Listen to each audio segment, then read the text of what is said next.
Thank you so much for making time for yourself, I suppose, and for me and this project that I'm undertaking at the moment. It's very close to my heart, and it's a bit of a mission at the moment to conquer these people-pleasing habits. And I'm just going to run through a little quick, like this is basically what we're doing today. I may go off script as I tend to do. I tend to ad hoc it a little bit. I'm going to do a little recap on our part one because it doesn't really build on it. It's slightly different, but there's some crossover. And I'll get us to do a little welcome and intention setting as well. And we're going to go through all of these as we go. As I said, please don't be shy. Please speak up. I may not be able to see the chat because I'm not very good at multitasking. So like I said, feel free to speak up if there's anything. Don't wait to the end. And I want you to feel into it and do lots of reflection here because the feeling of it will help with the work we're doing, trust me. And there'll be a lovely meditation sort of halfway through, a little visualization, and I'm hoping that's the real power in this is going inside, going deep. So I'm just going to do my spiel for a little bit. So I want you to set an intention for your practice because as we always do in yoga, we set an intention, but setting an intention can be for anything. When you set an intention, you tend to focus the energy on what you want and it just brings it about probably more easily and it's more likely that you actually get something out of it. So I just wonder if you can think to yourself, you can write little notes, you can even tell me if you want, what do you want out of this hour? And just trust your intuition. It's not really for anyone. And obviously this is about people pleasing, so it's definitely not for anyone but you. And just sort of honor that for a moment before we start. And I'm just going to run through a quick little recap of last time. I have started this project because I want all women that I come into contact with to feel a lot of emotional freedom and to combat the self-sacrifice that I see in so many of us. And it's a really vicious cycle, and I'll talk about that a bit later on.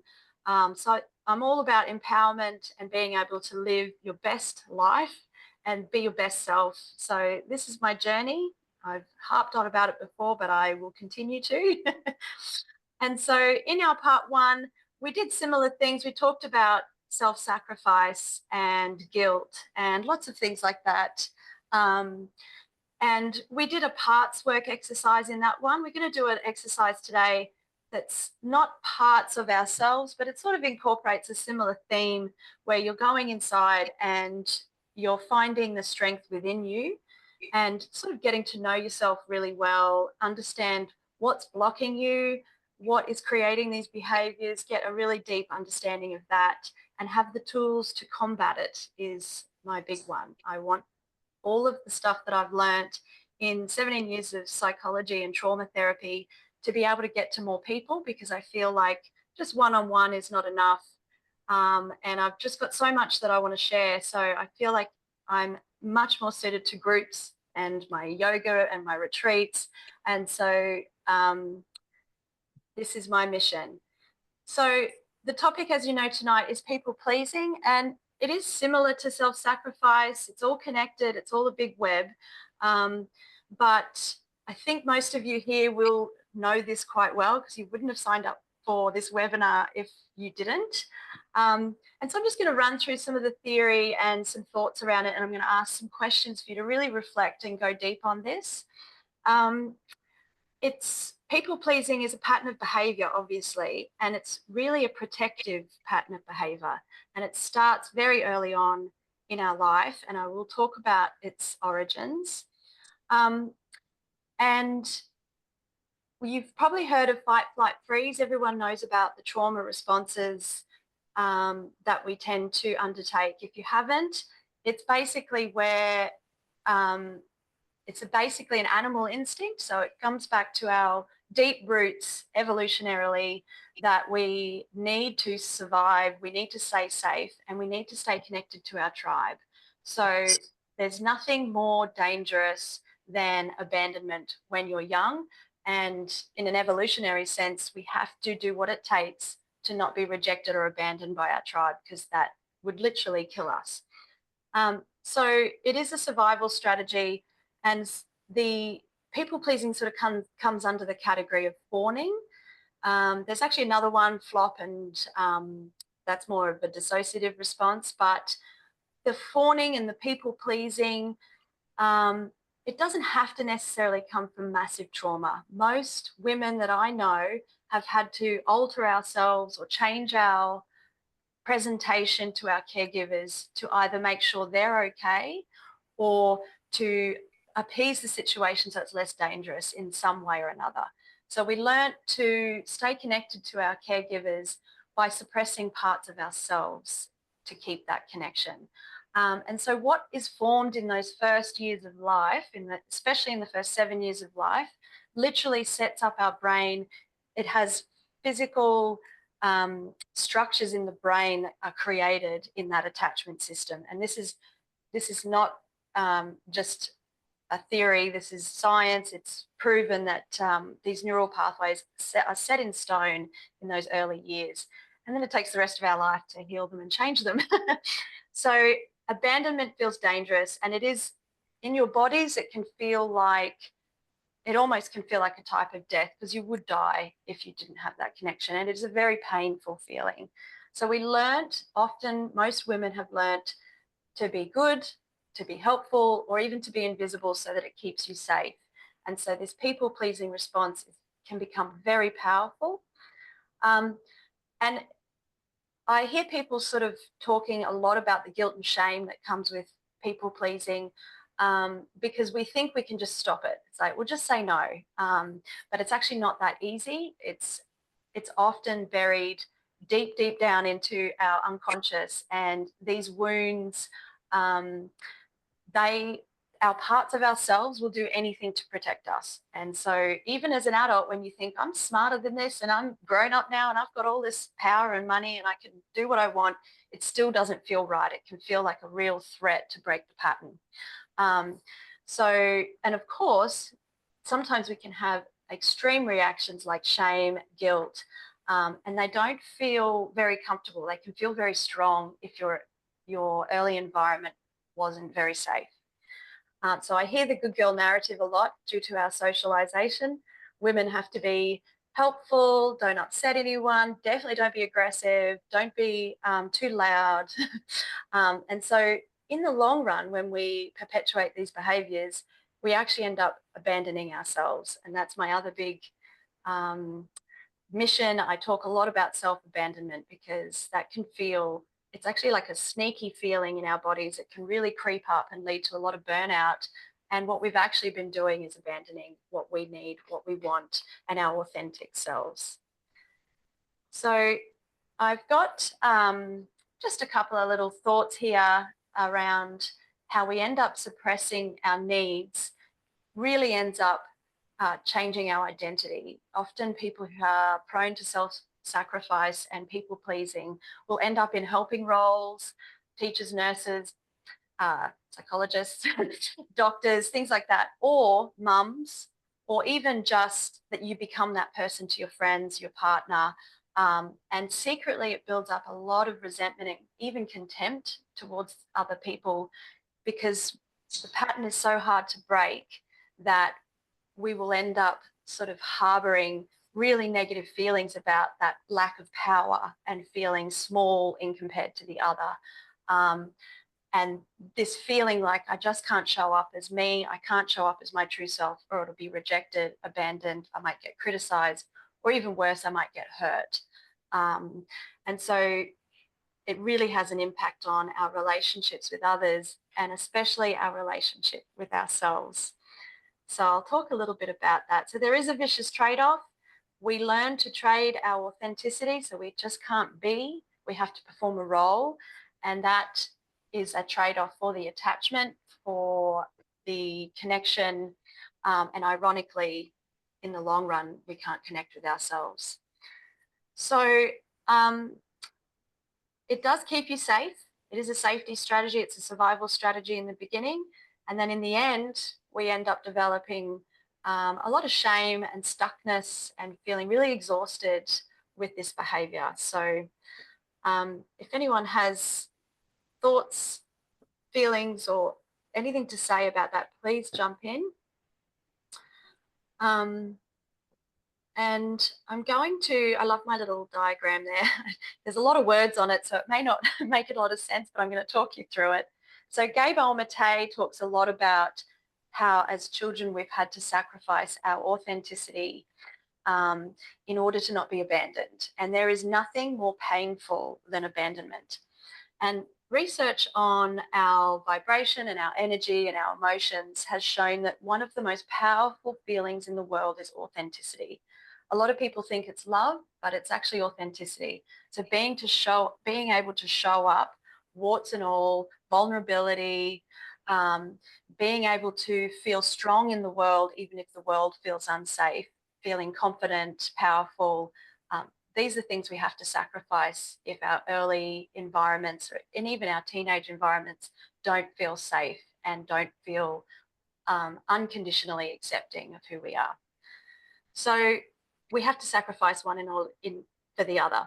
And it does create a little bit of a grand irony because you're people pleasing, so it's for connection, but in the end, you are never able to show up as who you really are, and then you never feel loved for who you are. So it sort of defeats the purpose. So I'll just run through the circle there. You have to change yourself in order to perform this role, as I mentioned earlier, in order to avoid rejection, avoid the abandonment, or even avoid, abuse or trauma. And that is a very effective and powerful strategy. We hold a lot of shame around sort of feeling smaller and having to fawn or people please, but actually it is an incredible amount of strength that it takes for little people to manage this. And in the long run, then it becomes not just a survival strategy, but it becomes part of your core self, your core identity, even if it actually isn't who you were going to be authentically within your soul. So changing this then, changing the behavior, trying to white knuckle it and just think your way out of it, or just like force yourself into saying no or standing up for yourself is really quite threatening. And it can even evoke severe trauma responses in people if you have had really big T traumas. But it just means that you're not showing up as you. And then the more you try to change that, and you feel like you can't, it then just repeats this feeling of unworthiness, I'm not good enough, failure, and more shame. And round we go. And we get more burnt out. We abandon ourselves more. And you feel trapped in this. It feels like something you can't get out of. And it just starts to make us sick. We know that 82% of autoimmune disorders diagnosed are in women. And so it's not a gender issue, it is a socialization issue. We feel like this role, we have to sacrifice who we are to perform these roles, lots of different roles. And our bodies actually sense that as an internal threat, and it ends up turning against ourselves. So that's technically the definition of an autoimmune, is the body turning in on itself. So yeah, any thoughts about that cycle and that trap? No. Does it make sense, and am I making Yes. it clear? And the fight, flight, freeze, everybody understands fight, flight, freeze. That sort of fighting is, you've got to muscle your way out of danger. Flight is run. Freeze is your sort of like deer in headlights, dissociative shutdown. And then the fawn is this sort of like where the dog rolls on its back and it's like, please don't hurt me. And it sort of plays cute as a way of, again, keeping that connection, not being rejected from the tribe, not being criticized or hurt. But yeah. Good. And I think that's probably why most of us are here.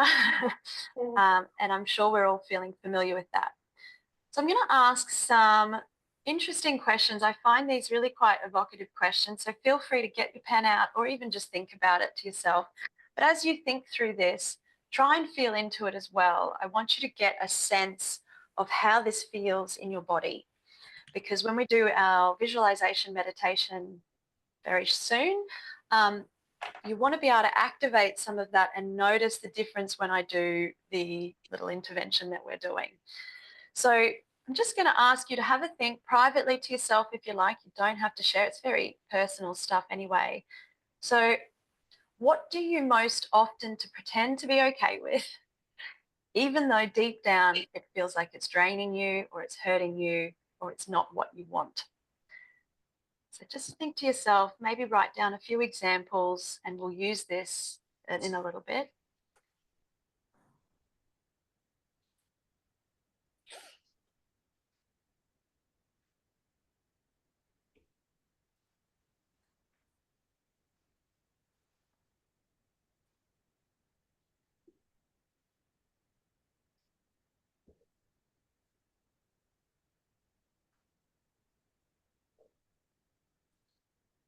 So Susan Forward talks about fear, obligation, and guilt as one of the main ways we manipulate and people manipulate us. So just have a think as well. There's space in the booklet to write this down or just write it in front of you. Where do you feel that you give more than you receive? So this could be out of just pure habit. It could be unconscious, as it mostly is, as I've mentioned before. It could be duty, could be fear of retaliation, or it could be that fear of abandonment, criticism, rejection. So where do you feel you do this? You give more than you receive out of this fear, obligation, guilt, habit.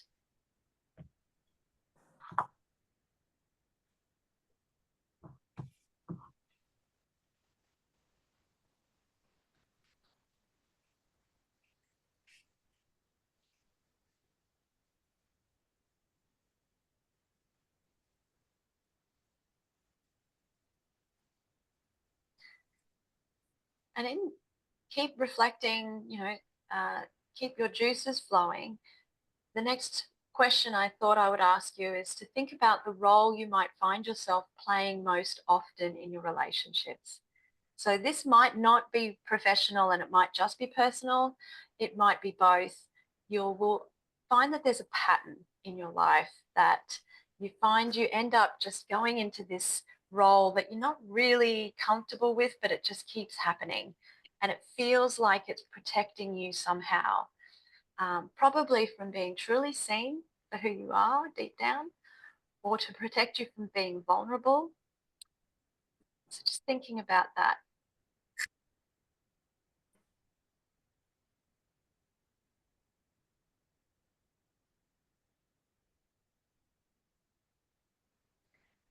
And I know myself, after years being a psychologist, I've transformed the way I've practiced over the years, because when I was new and starting out and all keen and eager, I found I was too quick to rescue or jump into others' pain and suffering. And it took me a long time to learn the boundaries around that.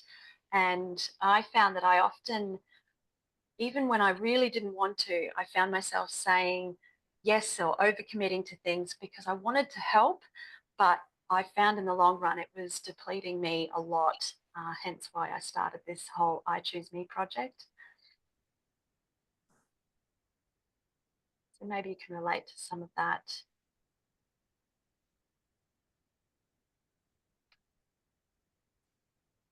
Maybe you've ripped yourself off from something that you felt that you really deserved, but you undercharged yourself, or you underplayed your skills, you underplayed um, your role or how competent or strong you might be.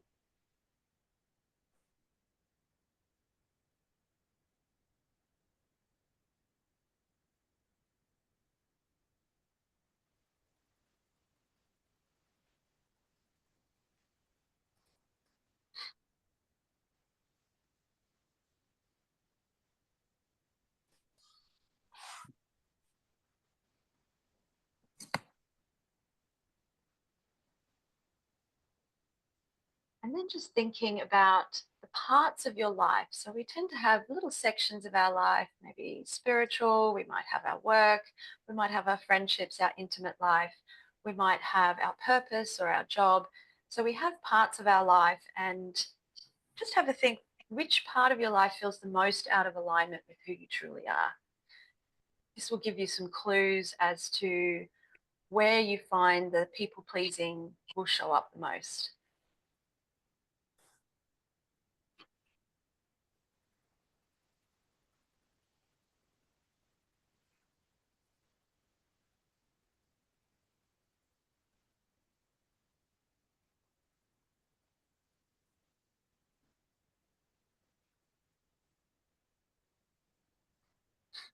And I wonder what your soul would do differently if it were in charge.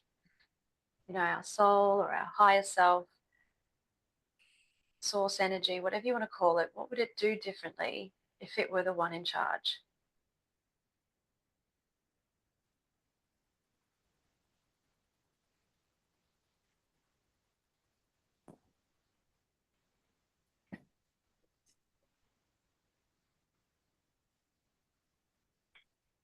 And some of these questions may really strike a chord with you more than others. Some might, maybe all of them, maybe just a couple.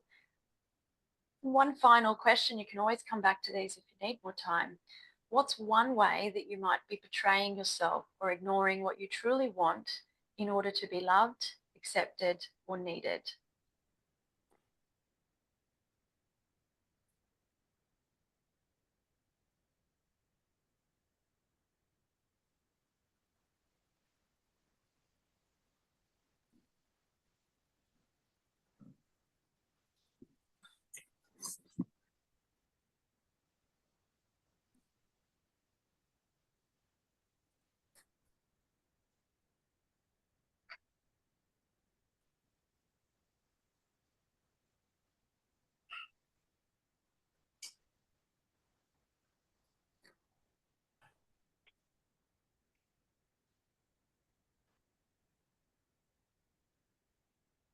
So hopefully I've got you thinking quite deeply about these issues, trying to evoke some really visceral memories and recalling these patterns in yourself and how that really feels, because I want you to have a deep understanding of not just the behavior, because I think that's surface level, but what might be happening really deep in your unconscious, in your body, and what might be behind it. Because, of course, the behavior is actually covering up the real distress and the real wounds.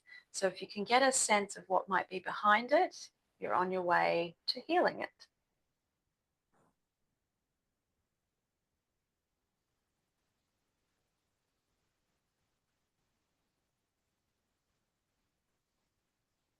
So these questions are in the booklet, and I will email some of these around. Um, so I'm just going to do a little bit of a reflection on core beliefs and boundaries, because this is one of the ways we can really conquer people pleasing and self-sacrifice and self-abandonment. But I sort of cringe sometimes when I hear the word boundaries, because it's like, it's not as simple as it sounds. It's not as simple as just say no and be tough. I don't think that works. Thinking our way out of these deep psychological patterns does not work. And I see that over and over again. So this is just a bit of a pep talk, really, but boundaries are seen as a radical act of self-love. Sometimes boundaries are seen as aggressive, and I don't think that is what boundaries are. Um, you know, people think, oh, you're so boundaried, but you're so tough or masculine or whatever. And I don't think that is how they need to look. I think they can look really quite quietly confident, and they are bridges to connecting with others, because it teaches others how to respect you, how to connect with you, and what you will and won't tolerate, basically. And it actually shows a lot of self-respect, a lot of self-love. And the more we do it, the more we create those neural networks from scratch, starting as a little trickle in a stream, ending up as a major superhighway in our brain, hopefully. And it creates that new way of relating, not just to others, but to ourselves. So it's very much about clarity and empowerment and prioritizing you, rather than just trying to do it all. I think I see a lot of women that think, if I've got a million things on the go at once and I'm hustling at work and I'm achieving there and I'm paying the mortgage, and then I go home and look after the dog or the kids, and then I juggle that with all the other things I've got to do in the house. And, you're just trying to do it all. You feel like you're empowered, but just at my age now, I feel like that's exhausting. So just thinking about the core beliefs, and again, core beliefs is one of those sort of limiting beliefs, whatever you want to call it. It's something that makes me feel a little like cringy, because it's thrown around a lot, but whether you want to call it limiting beliefs or schemas or these deep unconscious patterns that you have, I just want you to think about maybe what beliefs you do have in there. After those reflective questions, you've probably got your reflective juices flowing. And so just thinking about what is holding me back from implementing these boundaries, looking after myself, saying no to people, letting others down, what's holding me back? And so a couple of really interesting beliefs that we often develop from all those earlier experiences and even just perpetuated through our life, our careers, our relationships.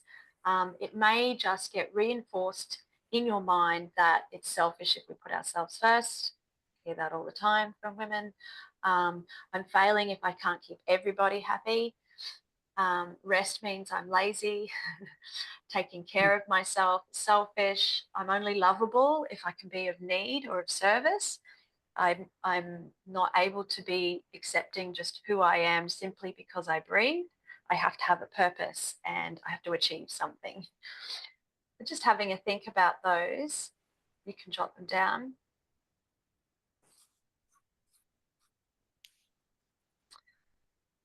I'll just wait to do that for a minute.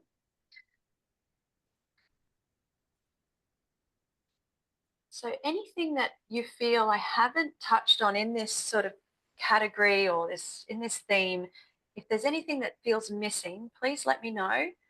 We're going to do some evocative visualization in a second.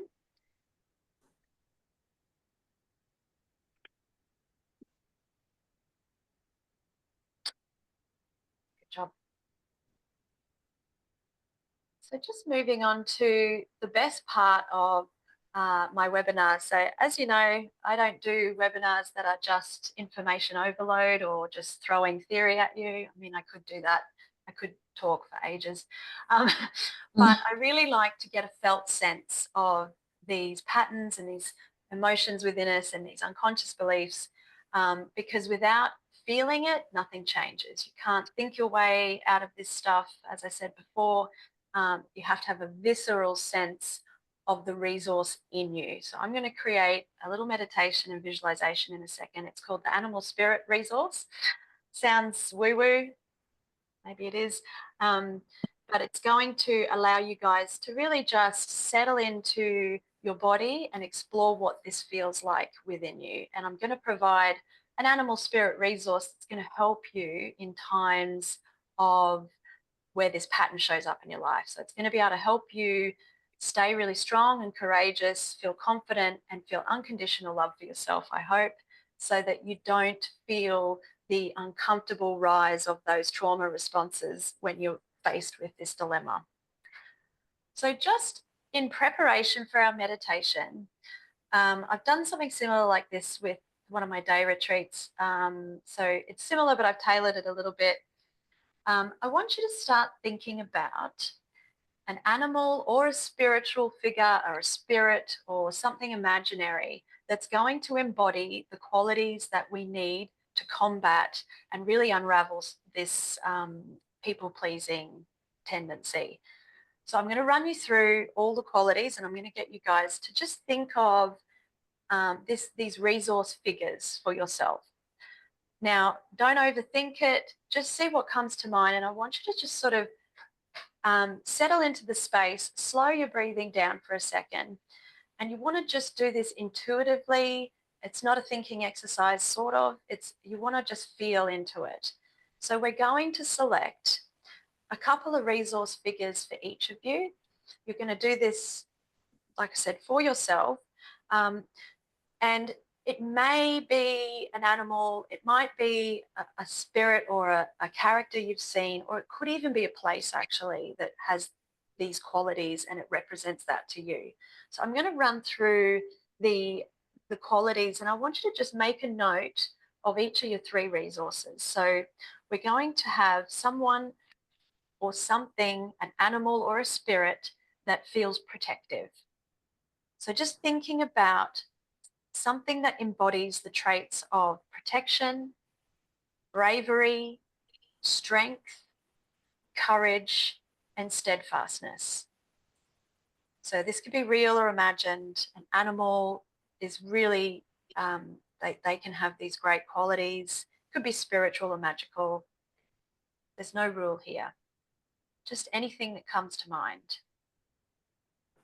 Could be a character you've seen. And I want you to get that felt sense of this being.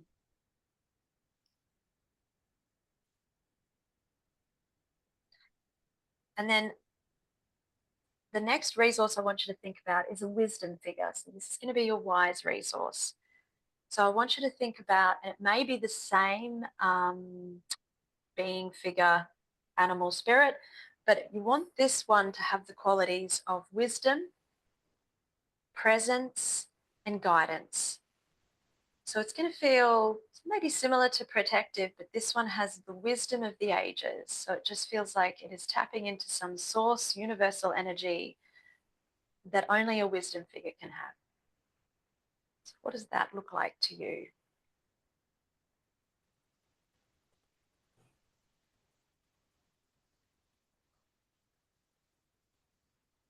And then finally, we're going to have a nurturing figure. So this animal or spirit, this being that embodies the qualities of nurturance. So this will be unconditionally accepting. This being will emanate love and just that beautiful nurturing feeling.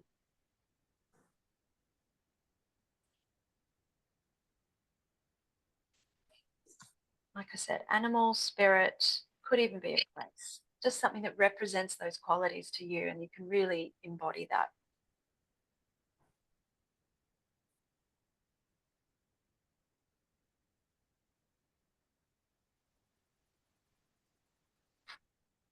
So there's no rules here to what you choose. And if anyone's having any difficulty selecting their resource figures, just let me know and I can give you a little couple of hints or inspiration. I'd love some inspiration, Bea. Yeah, sure, Kat. So I often see, I'll just give you some ideas for animals because one of them just might resonate with you. I did a little search before. So if you think of lioness, a hawk, a horse, even maybe your favorite type of dog, an animal like a cheetah for strength. So there can be animals that embody these qualities, or you may even find there's wisdom figures of the ages. So one of mine was Buddha. I've heard people talk about using Gandalf or, even religious figures, even if they're not religious, it doesn't matter. And then for strength, you may even, I actually used Shira for one of mine. I don't know if you guys are too young or something, but there was a cartoon when I was younger and it's like a warrior princess and it just felt like she was there to protect me. She had my back. And it might even be a superhero or, again, animals are really protective. They're yours and these are going to be your resource figures. So if any of those just feel like, yeah, that's what I need in my life when I'm trying to conquer people pleasing, then jot that down. Thanks, Bea.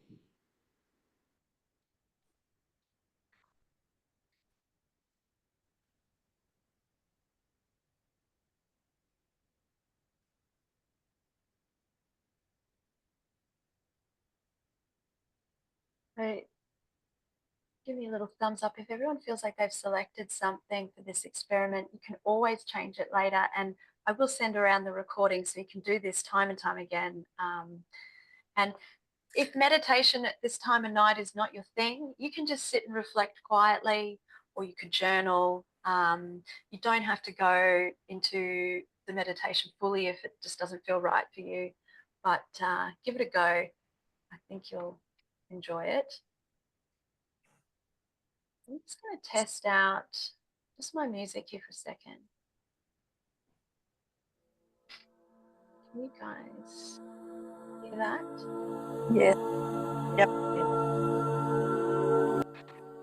And I just want to make sure it's not too loud over my voice because last time we had trouble with that. Does that feel okay? Yes. Yeah. Great, thank you. Right, don't want it to overshadow what I'm saying too much. So when you're ready, I'll invite you all to get super comfy.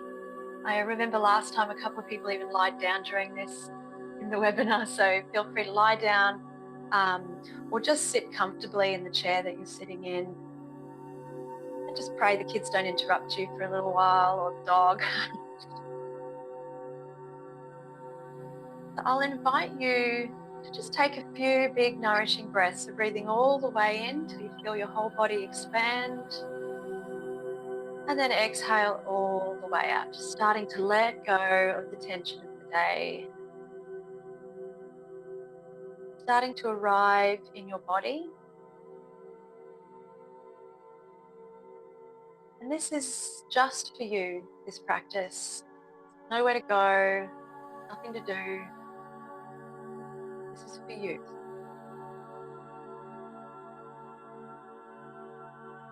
And as you keep breathing here, just noticing how the body tends to let go on the exhale.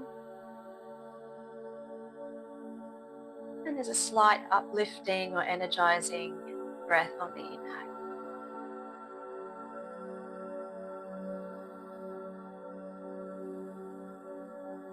And this meditation is to help you unravel the people-pleasing habit. This behavior you're wanting to change. It's going to help you engage with your true, authentic self. Hopefully help you navigate your relationships and the whole world around you. Just get even a little more comfy in the seat that you're on. Maybe noticing the feet on the floor, the sit bones in the chair. Perhaps noticing your back against the chair. Breathing in and breathing out. Beautiful, natural rhythm of breath.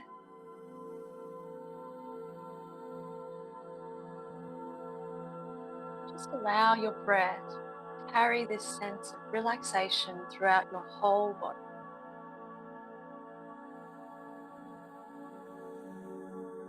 All the way from the crown of the head, right through the face and neck and jaw. Let the shoulders sink a little deeper. Relaxing the torso. Relaxing your legs all the way down to the feet.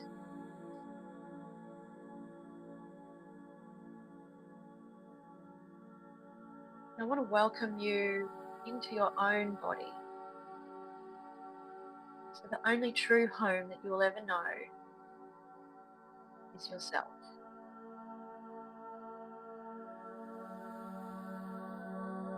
Just quietening the internal chatter, softening the thoughts, the to-do lists, just letting those go and being fully present in the here and now.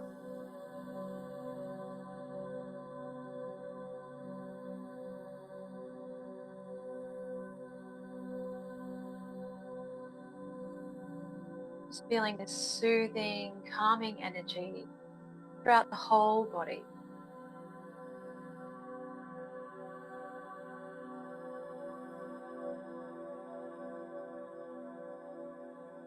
Now I invite you to start to bring to mind your resource figures.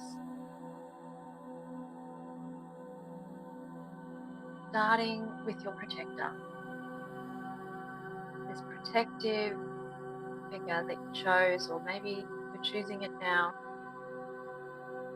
that feels protective, brave, strong, courageous. Just notice what your being looks like.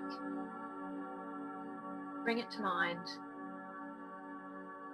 And try and really embody what it feels like to be around your protector.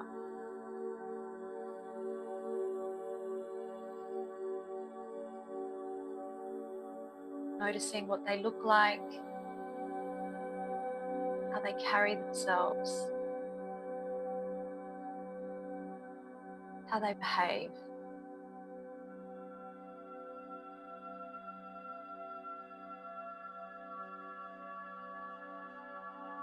And just notice what it feels like in your own body to be around this protective figure. Knowing that this being has your back and will let no harm come to you.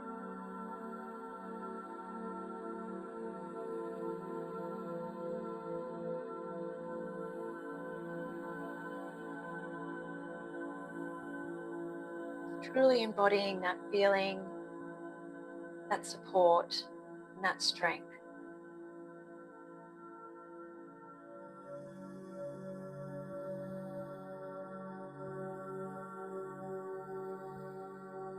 Now turning your attention to your wisdom figure, to this being that represents the qualities of wisdom of the ages, nurturing, they've got guidance, and they just have so much wisdom, feels old and ancient.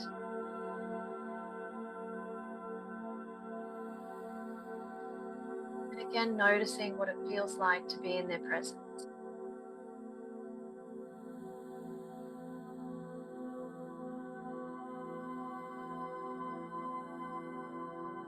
Know that you can draw upon their wisdom, any difficulty, any type of advice or help or assistance.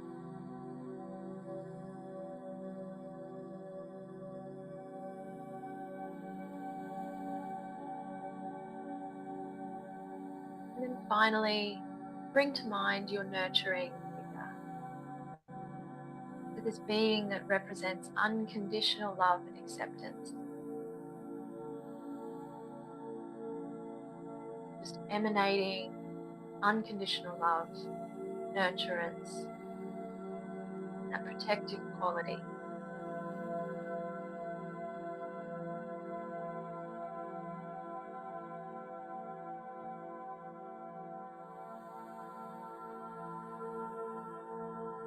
Just noticing if you feel a difference in your body being around your nurturer.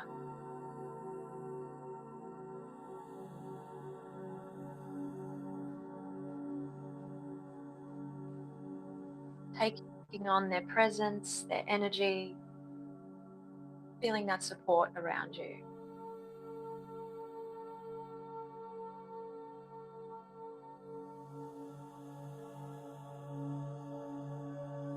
And perhaps you see yourself with all three. Maybe you have more, maybe you have less. Just notice where you are in relation to your protective, nurturing, and wise figure. Maybe they're behind you, maybe you're in a circle. Just feeling their support, strength, their love, and their wisdom.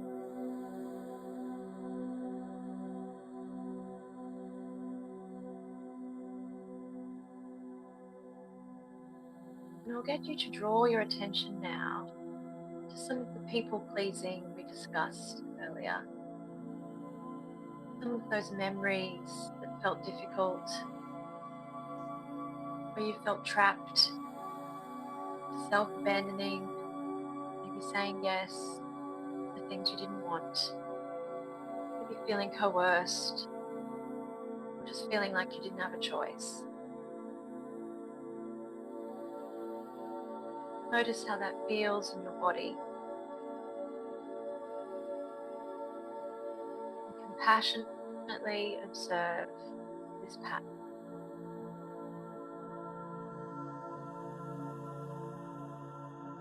Passionately remember what it felt like to be in this predicament.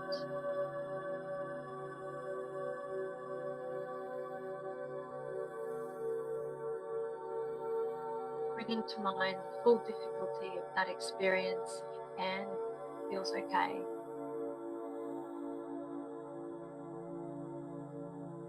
Just notice what came up for you.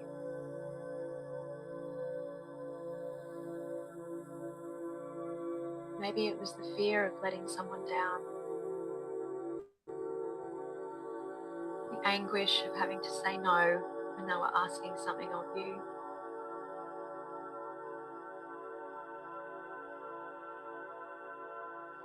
Maybe there's shame, knowing that you said yes to something or performed a role when it wasn't what you wanted.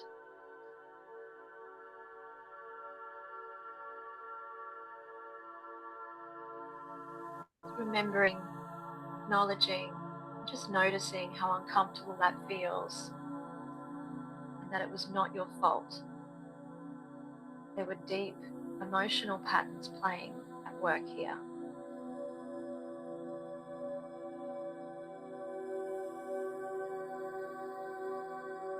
Just allowing lots of compassion for the little you that was solving a problem with this behaviour, was surviving in an environment or a situation the best way they knew how.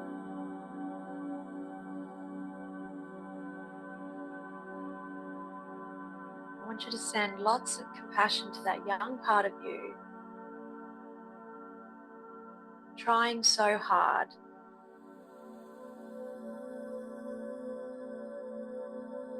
having to sacrifice so much in order to make sure others were okay.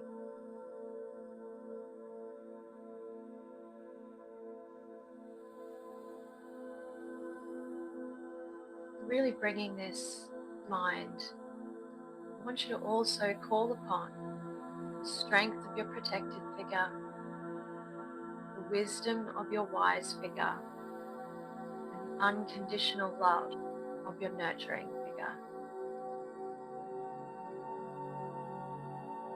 I want you to see them gathering around you,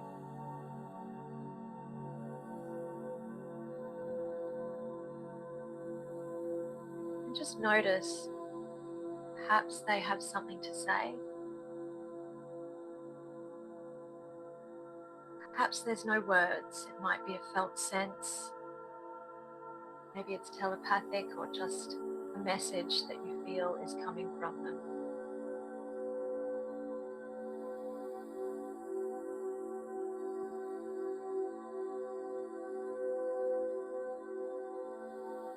Take your time to notice what each of them want to tell you or the way they want to support you.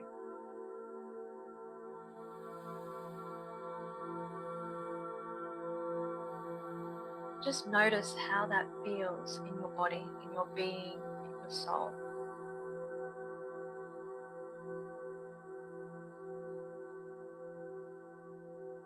Have that strength, have that unending wisdom, and above all, to have that nurturance and that unconditional love, no matter what.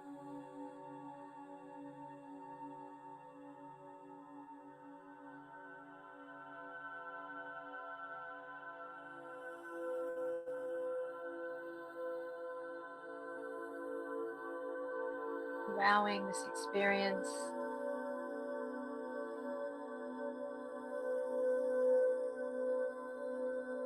embedding it into every cell, every fiber of your being.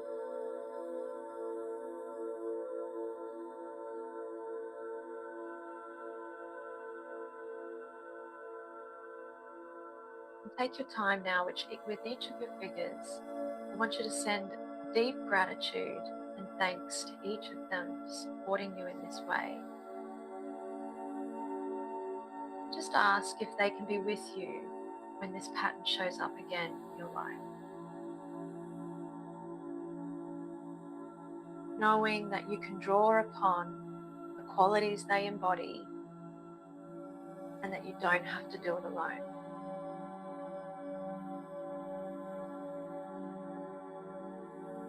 That deep knowing that they have your back, you can draw upon their strength, their wisdom, and their love.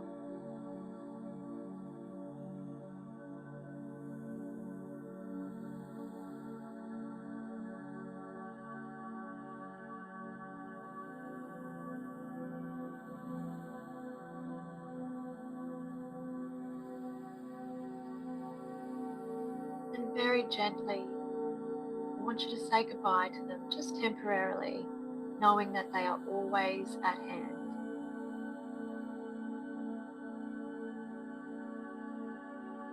And very, very slowly, start to come back to the room,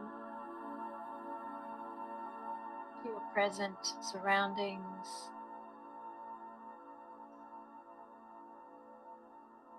Take a few big, deep breaths.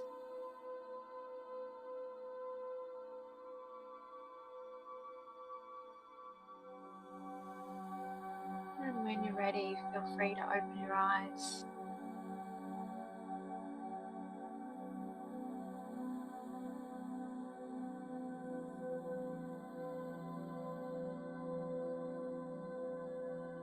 Very gently allow you to do a little reflection or journaling if that feels right for you, or you can just stay in this lovely centered mindful space and just think about that experience.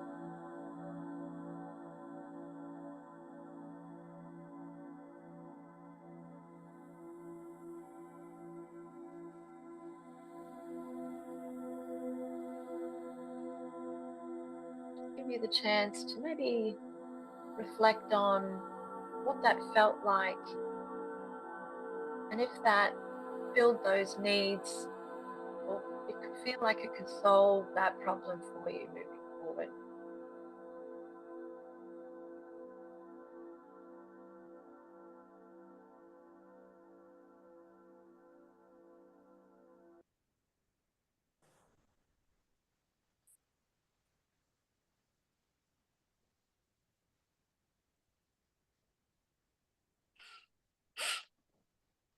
So in the booklet, I've got room to write this down,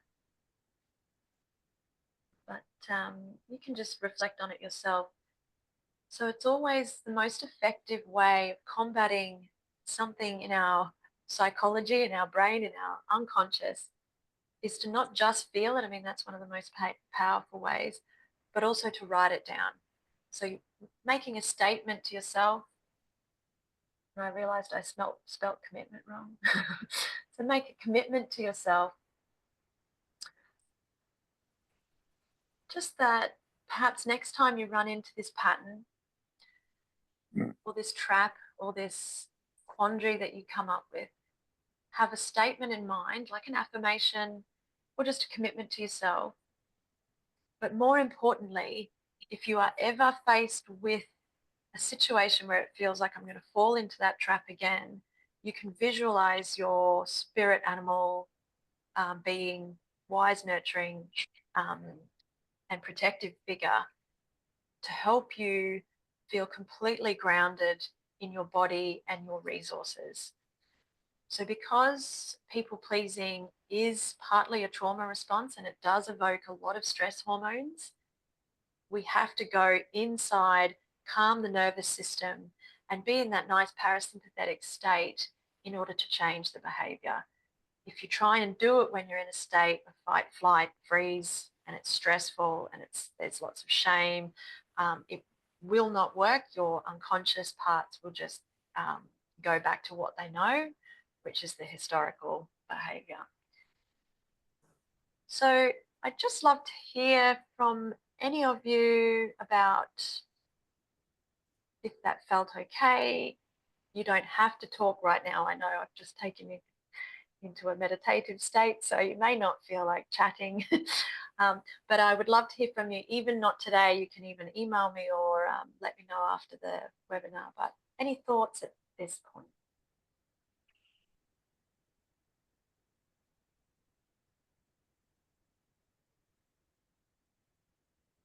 Take that as a good sign. Yeah.